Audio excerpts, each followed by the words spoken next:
This video is going to be about lines and angles. When we are talking about lines, we are talking about something that goes on forever and ever in two directions. A straight line goes on forever and ever in two directions. When you're drawing a line, it has arrows on both ends. These arrows tell you, oh, I keep going forever. We just have to imagine it. And then these are the points. The points on the line indicate a specific part.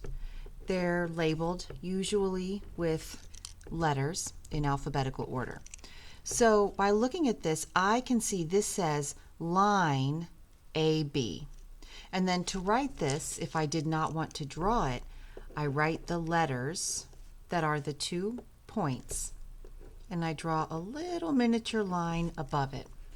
So if I draw line AB, it will look like this. But if I just want to label it or write it down and not have an actual model drawn, it would look like this. Now, a line segment is a piece of a line. It has a very specific beginning and end.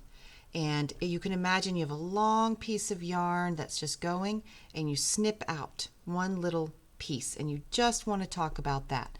That is a line segment, and it does not have arrows at the end. It has your end points right there, and that means we start here, we end here. We're not talking about anything else over here. So to draw that, you have your end points and your line and an end point, and we label it. If I just wanted to write it down but not draw it, then I would just that. That says line segment AB. When we talk about array, we are talking about a line that begins at one point and then goes on forever and ever in just one other direction. So that's array. And I like to think it's like a ray of sunshine. It starts at the sun and then it goes on forever out. So if we were to draw a ray, I would have an end point on one side and an arrow on the other with the point by the arrow. So this says line AB, line segment AB, and this is ray AB. And if I didn't want to draw it, but I just wanted to indicate that what I'm talking about is array, this is how I would write that.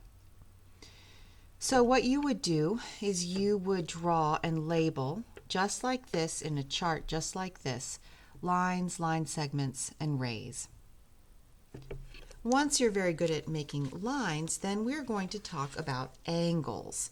An angle is when any two lines meet at a vertex, or where the points meet together.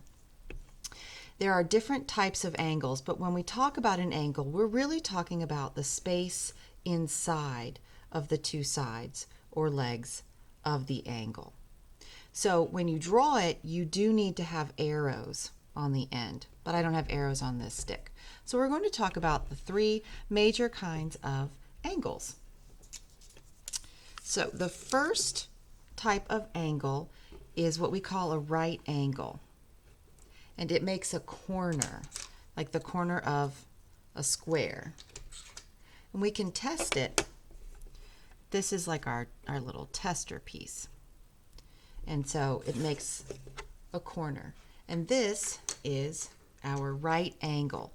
A right angle is 90 degrees. When we say 90 degrees, we're talking about the number of degrees in between the two. You can see that ends on 90. Any angle that is smaller than a right angle, we call it acute. And I like to remember it because it's just a cute little angle. And so an acute angle has lots of different measurements they could be. An acute angle could be this. An acute angle could be this. It could be this. As long as it is smaller than a right angle, we call that an acute angle. And I just think it's just a cute little baby angle. And it would be any number from 1 to 89 on your protractor. So if you look at your protractor, there's your 0 all the way up. There's your 90, so it has to be smaller than that. The next one that we're going to be talking about is the angles that are larger than a right angle. And those are called obtuse angles. And they are anything that is bigger than your right angle. And they also have a lot of numbers that they could be. So we'll start off here. If this is the right angle, obtuse, this could be obtuse, this could be obtuse. It's really quite large. So an obtuse angle is just any angle larger than a right angle. So it's anything from 91 to 180, which actually makes a straight line. We can also call that a straight angle. So this would be an obtuse angle. And again, we're talking about that space there. Now, your work that you could do with angles is you could just draw and label lots of different angles. You could just label them as a right angle, an acute angle, and an obtuse angle. When you feel very comfortable with that, then you could draw and label your own and use your protractor to measure the exact number. So I'm going to show you how to use this protractor next. So let me move my angles and get my piece of paper. So the first thing you need to remember is that every time you draw an angle, you need to use a straight edge. It's really important that you have nice, crisp lines. I also recommend that to start off with, at least, you make them quite long, because when you use your protractor, it's going to be much easier if when you line it up, the legs of the angle are long enough to really point to the number that you want to use. So we're going to start off. The first thing I want you to notice is that your protractor will either have a hole that goes over your vertex, or you may just have a line that points to it. So the first part is you have to make sure you place your protractor appropriately. The second thing I want you to notice is people can often get confused. You see the two sets of numbers here? This is just because your angle can face any direction. You could have an angle like this, but you could also have the angle pointing this way. It could be pointing that way. So this is just so that whichever angle, direction your angle goes, you can use it. But just remember, if it looks like it's smaller than a right angle, then it's going to be the smaller number. And if it looks bigger than a right angle, then it will be the bigger number. So you kind of have to use a little bit of logic to help you figure this out. So here's an angle that I've drawn. I'm going to use this to show you how to measure, and then I'll show you how to draw your own. The first thing you need to do is measure the hole and place it right over the vertex. Then this bottom leg here needs to point to the 0, and it may also say 180. If you have it down here, you will not get an accurate reading. So once you line up your vertex, then you need to line your leg to 0. This is where you're going to be starting. And if you start here, then you're going to come over to this leg over here. Now, I can see I have a couple choices. The first thing I can see is that it is either in between 120 and 130, or in between the 60 and the 50. So if I just look at this, this is much bigger than a right angle. So I know that it's going to be the bigger number. When I'm in between two numbers, let's see where we are. So this is 120, and then this is 130. So this is about 124. This would be 125, maybe 124. For right now, just try to get as close as you can to the number. Some protractors actually have these little marks to count so you can be very, very exact. This particular one does not. So it's not quite 125.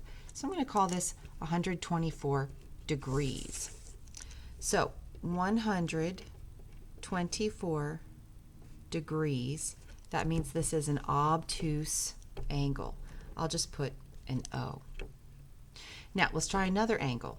When you draw an angle, start off with your vertex, and then from your vertex, I'll show you how you can even use it when it looks like this. You just draw your legs any way you like, but long enough that you can get an accurate reading on your protractor. So there's my first one. I think I'll try to make this one an acute angle, which means it just needs to be closer or smaller than a right degree angle. So I'll make it look like this. You have to have arrows on the ends of your angles.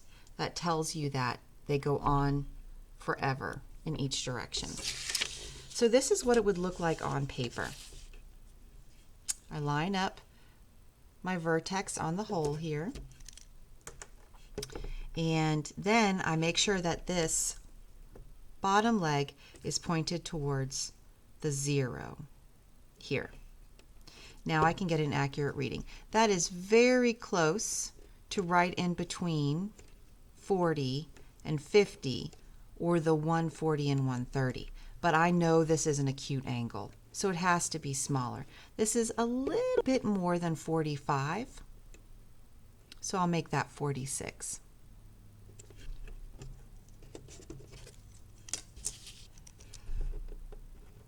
This indicates that I know it's this space that we're talking about. And we said that that was 46 degrees, which makes it acute. I'll just put an A right there. To draw a right angle, now the nice thing about a right angle is it can only be 90 degrees. That's it. That is the only amount that it can be. So when I draw this one,